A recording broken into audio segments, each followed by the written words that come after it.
कार्तिक के महीने में सुने जाने वाली कहानी हम आपके लिए लेकर आए हैं। हर रोज़ आपको एक कहानी मिलेगी। इन सभी कहानियों को रोज़ ही पढ़ना होता है।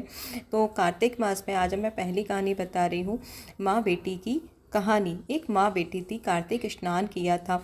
एक दिन माँ के दिए में घी कम हो गया तो उसने बेटी के दीपक में से घी ले लिया और घी लेने के दोष के कारण अगले जन्म में बेटी तो रानी बनी और जो माँ थी वह भैंस बनी।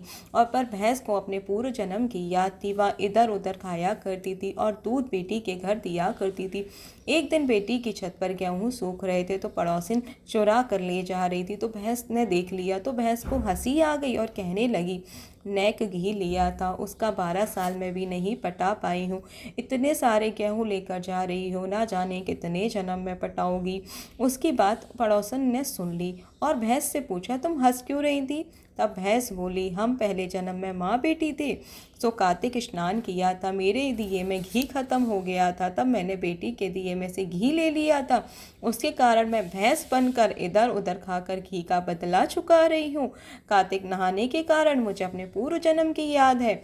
जो रानी बनी है वह पूर्व जन्म में मेरी बेटी थी। इतना सुनकर पड़ोसन ने रानी से कहा। तब रानी ने पढ़े लिखे पंडितों से पूछा कि इस पातक से छूटने का क्या कारण है। तब पंडितों ने बोला, 8 महा 9 कार्तिक 10 वैसाख नहावे और उद्यापन करे तो इस पातक से छूट जाएंगी।